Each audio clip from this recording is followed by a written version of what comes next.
career. And look, they are a even if they add LeBron, will they be the favorites? No. But if you can get Donovan Mitchell and basically you'll have that same team and you're replacing Harden with LeBron. And I think that's a slightly better team come playoff time. Slightly better team. I know LeBron had early in his season, he had that reputation of coming up small from a wins and losses perspective in the playoffs. But even then, he wasn't coming up small from an output perspective like Harden has consistently, right? Yeah. He has not. Yes, he lost to the Mavs. Yes, he lost. He got swept by San Antonio. Yes, he lost a lot. But even then, I mean, wasn't it that 4-0 sweep by San Antonio early in his career with Cleveland No, I when mean, he look, scored I like 27 straight points or well, something? I think LeBron is second on the Mount Rushmore of Yeah, NBA greats. He's still second, yeah, right? I mean, that's you think about how many people have played in the NBA. He's been good in the playoffs. He's been really good in the he playoffs. has. It just he hasn't been the singular best, but that doesn't mean he's not great. Yeah, I You think know, like so. So to answer your question though, I think personally, I think going back to Cleveland and making a deep run, maybe they win. If he goes back to Cleveland, he wins. He's gonna hang it up, and that will be the perfect bookend to his career, and that's it. There's no story better than that. He can go anywhere else with a contender and win a championship, get a fifth championship. It will be a story, but there is yeah, no story like him going back to Cleveland and getting them after having gotten them. What will be the narrative? Here's this young local kid who became Cleveland basketball, went through heartbreak, went to yeah, Miami to learn how to win, and then came back and brought Cleveland that championship that they had craved, right? And then after all his conquests across the basketball world, eventually came home and brought them a second championship. There is no better narrative than that. And at this point, I mean, he even floated, he's like, he wants to win so much, he'll even play for the veterans minimum. That's where he's at. So I think there is no story. To me, the value he gets for his career narrative from one more championship with somebody else or a championship with Cleveland, there's no comparison. So I think if I'm him, I'm going in. I'll go to Cleveland and I'll say, "Hey, look, I'll come in at a veterans minimum. Get me more help." so I that is the one question I have is like, look, man, you've already got all the all the zeros, He's right? almost a All the billionaire. dollar signs. Yeah. Like, how much is a championship worth to you, right? I Yeah. mean, because if he goes in for the like, not necessarily league minimum, but not what he's normally commanded, he can actually really help a team out. Yeah, and that's a legit strong team. Jarrett Allen was a monster. Evan Mobley, right? A power forward who can dominate underneath and shoot the three a little bit, 35, 36%. Yeah. And then there's the volume scorer that is Donovan Mitchell. And LeBron's strength has always, going all the way back to his rookie year, his strength has always been as a facilitator. Yes, he scores in bunches, but he is that Scottie Pippen type, right? He's a Yep. facilitator. He's a point forward, It's good to and see Scottie Pippen still getting the love. I mean, look, I always yeah, he kind of went crazy in his old age.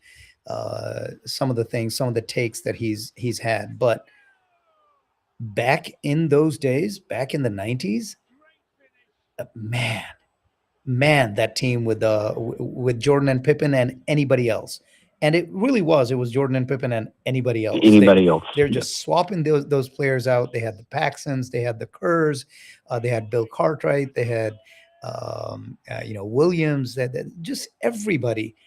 Even Horace Grant after the first run, he went away. Didn't matter. They brought in Rodman, right? But it was Jordan and it was Pippen. And huge news! Did somebody? FIFA has taken away the red card suspension for Balogun. Yes. All right. That is. Did they justify it? I am looking at it now. All right. Breaking news right here on the Sports Spotlight. Happening right now. If a person benefiting from a suspended sanction, they're suspending a sanction. Oh my God, this looks awful. Like, my initial instinct is two wrongs don't make a right. Yeah. But let me read this. That's hilarious. Yeah, I mean, Balogun is not of. He's going to play. The judicial body may decide to fully or partially suspend the implementation of a disciplinary measure. So his sanction has been suspended, but if he commits another infringement of similar nature and gravity during the probationary period, the suspension shall be revoked and the sanction enforced without prejudice to any additional sanction imposed for the new infringement. Okay, that's a lot of language, but what does it mean? What is a violation? It means he's going to play tomorrow night. Yeah. Got that. So what they've done is they've decided he didn't deserve the red card, and they're suspending his. They are suspending giving the suspension. him basically parole. So what happens if he gets a yellow suspension? What happens if he gets a yellow card in this game? Nothing. If he gets a red card, then he's going to get. It's going to come back, and then he'll miss even more time for the red card. So, like where he would normally miss another game for a red card, he might miss two. Well, but doesn't. Okay. Wow. I think it's a net benefit because he gets to play. He'll have to play very carefully, make sure he doesn't get a red card, and he's good to go. That's amazing. Wow. That's I change it. I think we'll beat Belgium now. All righty. Well, there we are.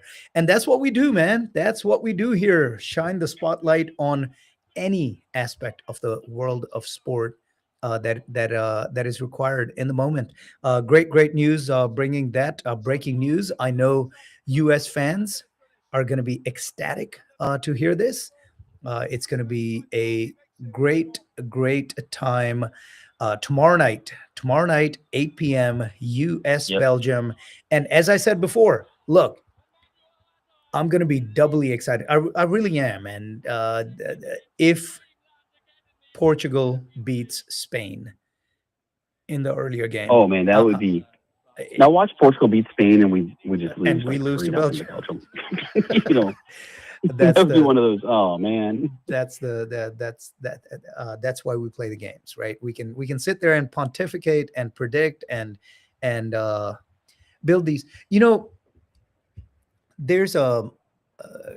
We've got 60 seconds. I guess we'll wrap this up before the next break. We've known each other for a number of years. You know, all the exposure to multiple languages and all that. I love linguistics. So there's an expression. You know, we talk about in English. We talk about building sandcastles. Yep. In Urdu, the expression is slightly different. You talk about building castles in the sky. Okay. And the meaning is the same, but it's even more improbable, right? Castles are heavy things and they can't sit in the sky. Unless you're in the Star Wars world, the Cloud City, but yeah, so that's what was occurring to me as I was thinking about, you know, we can build all these castles in the sky, and then the sports events actually take place, and they get torn down. Those castles in the sky. But hey, that's why we love it. That's why we love it. You know, if we just could predict on paper and just move on, it wouldn't be It'd as be exciting. boring. It would A be dull boring. world. All right. Well, we're going to take a break, and I'm going to come back. Rahul's going to be joining me. We're going to talk cricket for the rest of the afternoon. Shep, always a pleasure. Thank you so much for Right. all this conversation. I hope that the soccer fans out there listened in and got a little something out of all of this analysis and discussion. And I hope that the games today, and then especially the games tomorrow, not only are exciting, but they go the They way go we're well. hoping. Yeah. All right, man. Have a good one. Thank you, you too. This is Radio